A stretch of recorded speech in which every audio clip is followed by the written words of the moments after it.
Do we truly understand the rich like we think we do? Do you think you're the devil himself? You don't even know the half of it. Judge handed down a sentence in the high-profile Sean Diddy Combs trial. The rapper was convicted on federal prostitution charges back in July. The judge moments ago sentencing Sean Diddy Combs to 4 years behind bars. Bernard Madoff was earning big money for them, but the government said he made off with billions he stole from them. Our chief investigative. If you live in America, a country of capitalism, you must understand that the heart of capitalism, the heart of the country you live in, is private ownership. See, our society is like a pyramid, and the people at the top, people who own massive amounts of wealth, are who we call rich. And the rich are the owners of the companies that produce the everyday things you use, eat, and drink. So like it or not, you might want to get to know them a bit more than you probably would want to. Picture me this. Let a poor man walk into a room. He enters that said room. He finds a chair. He sits, and he looks around and realizes something. Everybody is walking in and out. Everybody is talking to each other, laughing to each other. And he realizes no one cares. No one cares about me. But this time, let's get a rich man into that room. The attention shifts a bit. They begin to start scanning, measuring even. And just for a quick second, the rich man and the poor man make eye contact.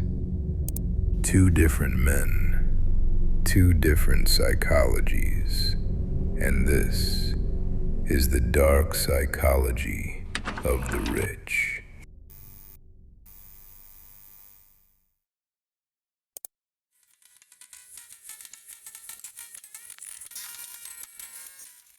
This is the thing about being poor. There are two different kinds of being poor. Poor by choice, poor by your environment. Being poor by your environment is one that can't be helped. Some countries just can't be helped with the resources it has. And the resources it does have, they are stretched too thin. And no amount of motivational videos and online courses can change that. People don't like to hear this, but some do have an advantage over others. However, whether you are poor by choice or by your environment, it forms a special mentality around someone, and that mentality will decide the remaining years of your life. But let's answer the question then. What does it mean to be poor? For all cases that you are not living in destitute conditions, it boils down to a matter of mentality, your psychology. And even if you live in destitute conditions, lots of people try to escape or seek somewhere else for a better life. Which means our point still stands universally then. And that is why it is of the highest importance that we uncover the psychology of the rich. Because if we misunderstand their psychology, then we misunderstand money and wealth. And if that happens, your life will serve as an example of what it means to be poor. My goal is very simple. My goal is to educate and change people's lives for the better. But I cannot do this without you. So that subscribe and like button might not seem like much, but it would mean a lot to me and this channel. And when that is done, let's get into it.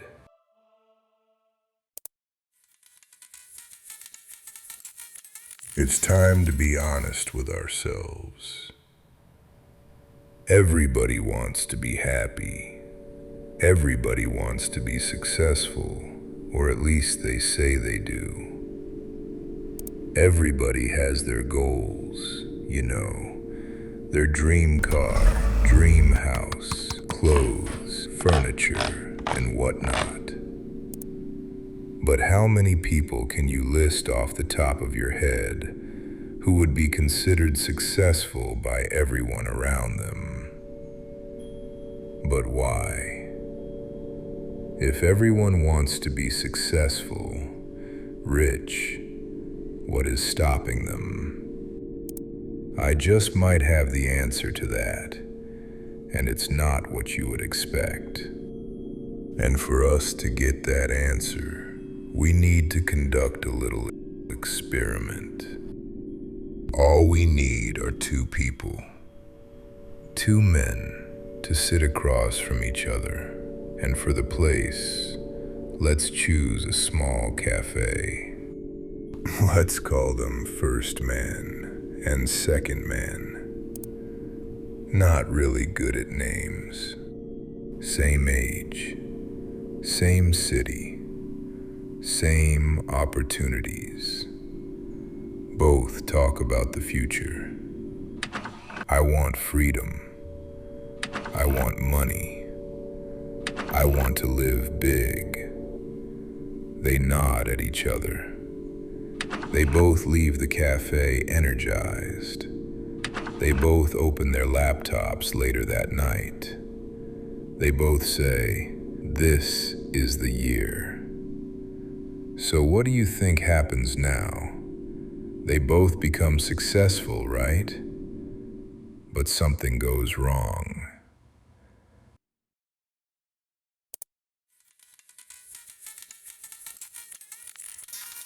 Hours turn into days, days into weeks. And here we have the two men.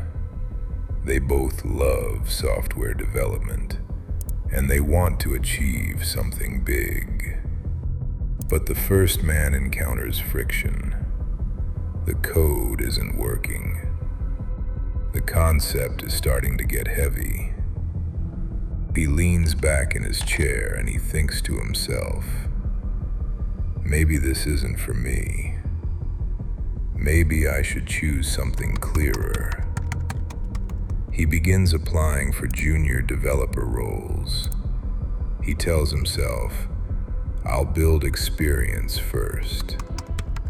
It feels responsible, rational, mature. The second man encounters the same friction. He's getting frustrated, but he leans in and starts over. It breaks again, rebuilds it again. He doesn't ask, is this for me? He asks, why doesn't this work yet? And that is what is so fascinating about our psychology. How two identical people can make two different decisions that will change the course of their life forever. And if you are keeping up with the story, you are seeing the creation of the rich and the creation of the poor. The question is, who will be who?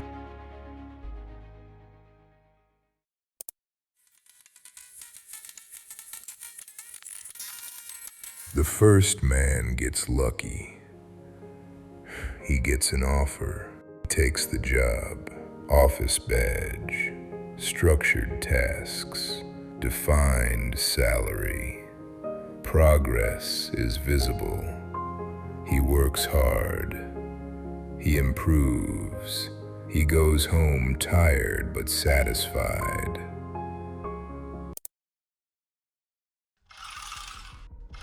The second man is unemployed.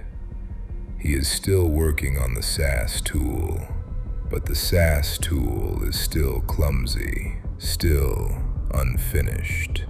The inefficiency nags at him. He tells himself, just one more iteration. One more becomes hundreds. Version 0.8, version 1.0, version 1.3. It looks like things are not going well for second man, but the first man has updates. They start talking about themselves with friends and family. First man goes, I got promoted. They gave me a team. I'm making solid money now. The second man struggles to explain. It's growing. People quietly think he's doing too much, and maybe he is.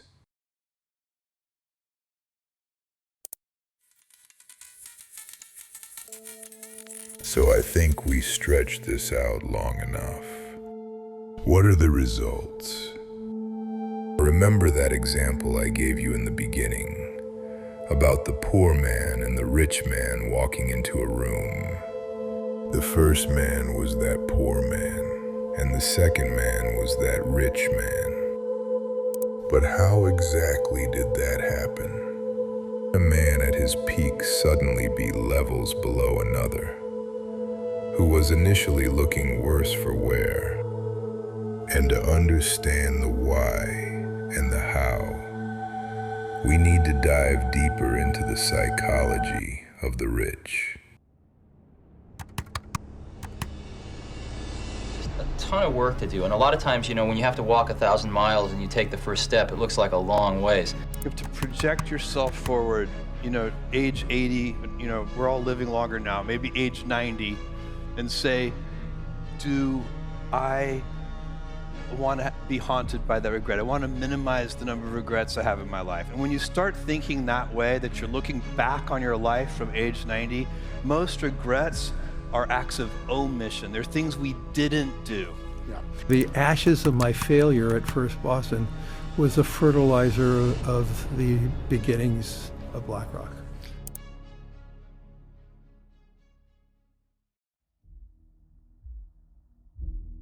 The truth is you are missing something. And what better way to find what you're missing is to see how other people found what they were missing. So let's begin our study then. What do you believe they all have in common? My failure. Regrets I have in my life. It's not much, but I noticed something so small you could almost miss it. What I noticed is how tenaciously they hyper-focus on themselves. Jeff Bezos, how he wanted no regrets. Larry Fink, he reflected on his failures. And Steve Jobs, recognizing the amount of work he had to do. But that's the thing you would think just like everybody else. They would have their dreams about the riches they wanted, how big they wanted their company to be, the money, but no. All they had was their failures, their mess-ups, but also a goal, a single idea, a belief, a conviction.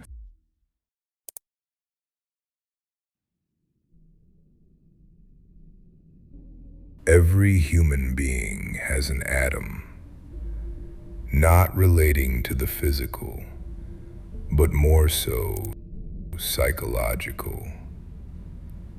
At the center of people lives a single idea so dense it reshapes everything around it. It's almost selfish in a way. Look closely at the people who move markets, build empires, or bend industries. Jeff Bezos, at the center of his atom, his conviction in building his legacy, his own empire of e-commerce. Larry Fink, his obsession with financing, not only controlling his own finances, but also his empire of controlling everybody else's. Keep up now, because we are getting deeper. The initial conviction fuels the charisma that we know. And the simplest way to explain charisma is the visible radiation of conviction. But when I said visible radiation, it's not that you can actually see the radiation. The radiation is like energy. You just sense it. So when people say, he's just so charismatic, it's more a feeling of something strong in a person, unclear of what it actually is. What have we learned so far? If you want to be rich, or if you want to understand how people get rich, even how people are world leaders, revolutionaries, and tyrants, you must understand the pyramid. You know how people say the Illuminati controls the world. I'll twist it into something useful for you. At the bottom of the pyramid, to the psychology of the rich, is an idea which produces belief. Conviction fuels the birth of charisma. So we have now both the top and bottom of the pyramid.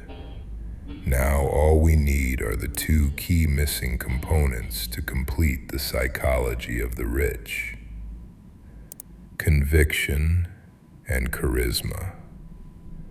Those are the easy parts. Now we get into the hard part.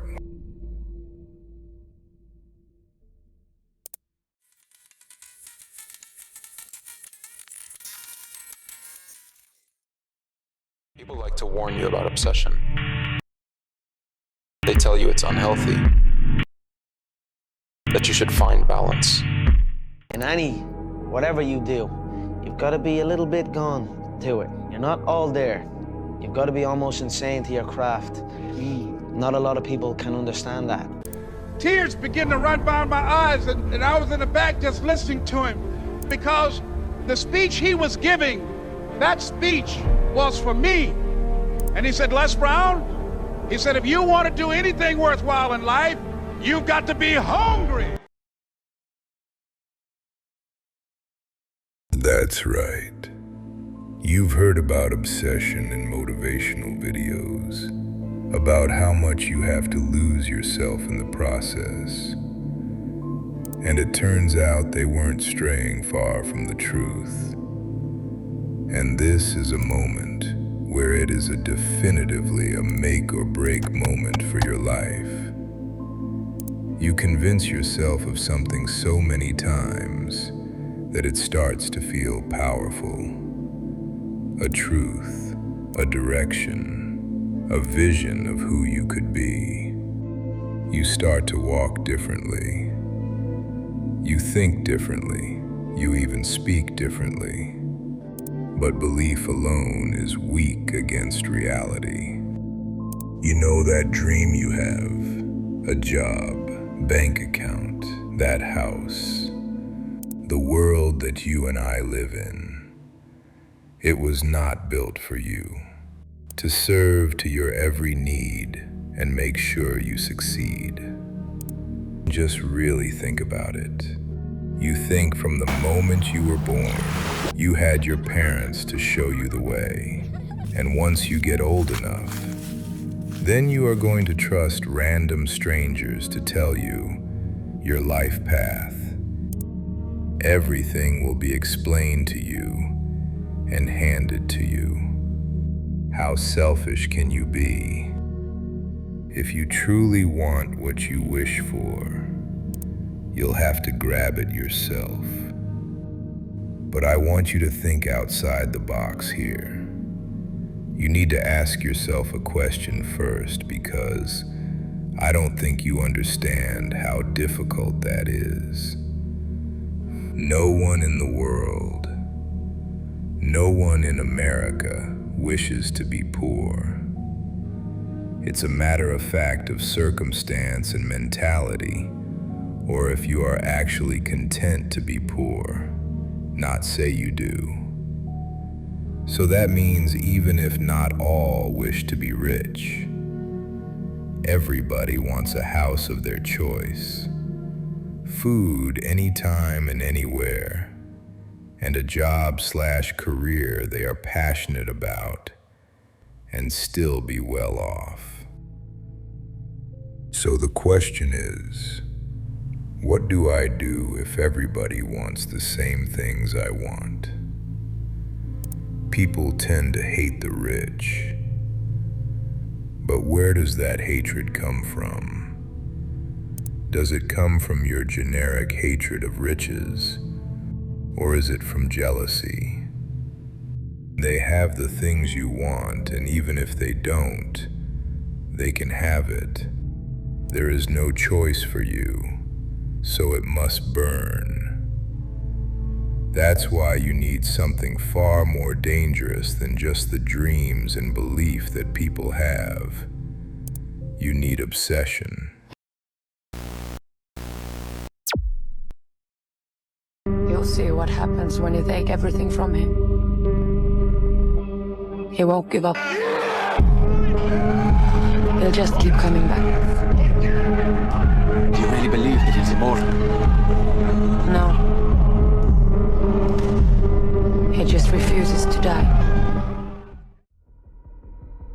A slight exaggeration of obsession, but it is necessary to explain what it is, what it can become, and what it must not become. At first, it feels like focus. You think about your goal a little more than usual.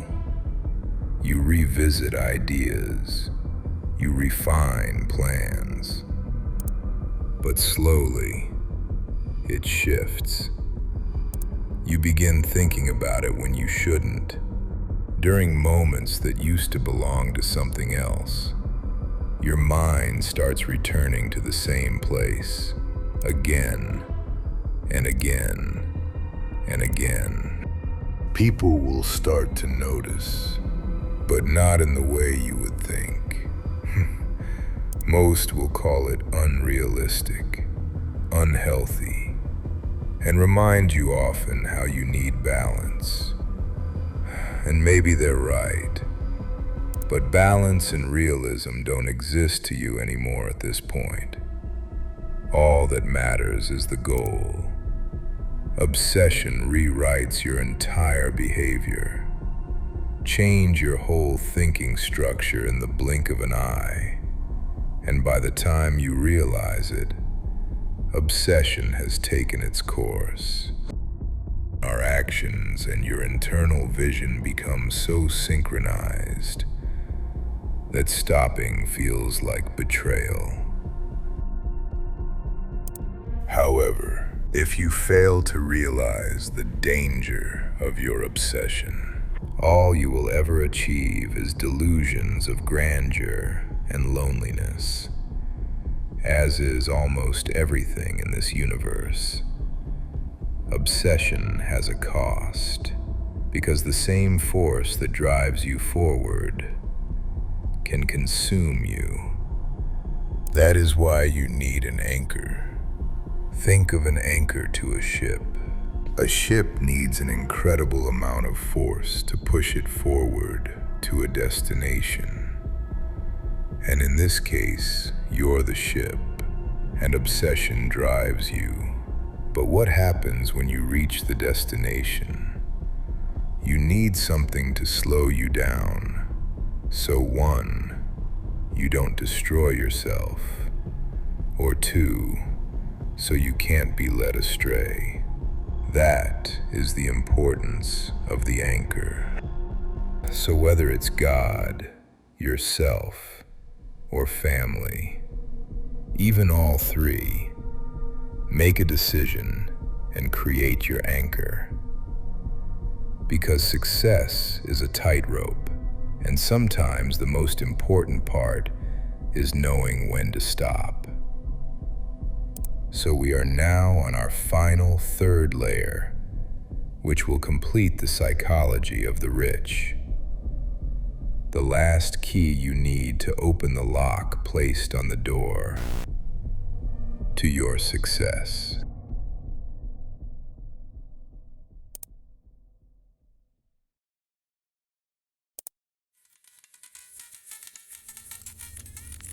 Now it's time for the heat. And so it's fitting. We call this the crucible. If you watched my last video carefully about money being the root of all evil, you'll realize why this now comes full circle. Up until now, you've been alone. Your belief was yours. Your repetition was yours. But here, nothing is yours anymore.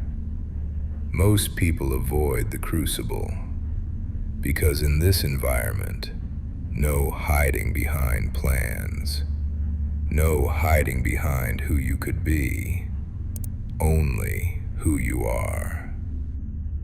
Because you can be curious about your own convictions, having fun while you're obsessed. But the crucible, you get tested.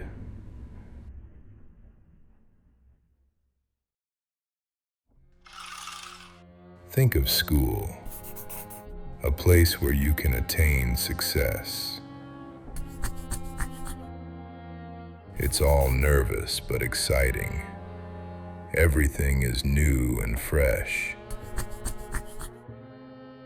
You meet people, make friends, and socialize, typically. But what happens eventually? Something that gets most scarily nervous. An exam, a test. And when you get tested, it's just you. And by the end of that test, whatever the result you got out was rewarded based on the effort you put in.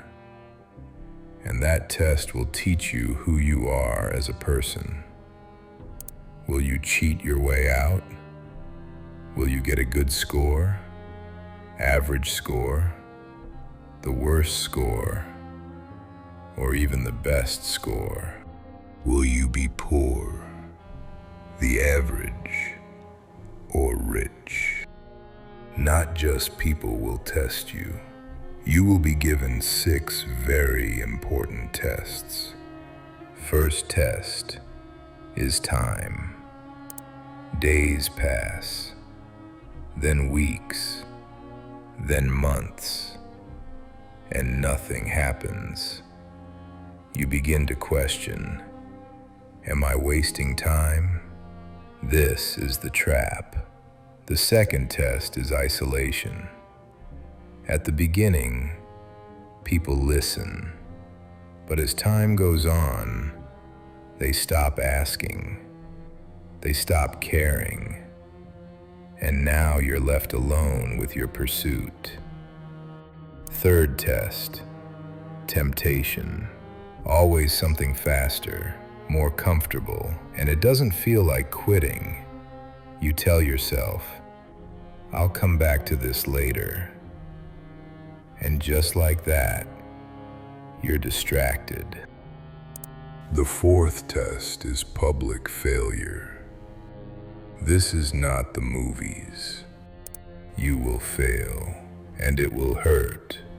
Your loved ones, they label you and call you a disappointment, a screw-up, and all you'll have is you.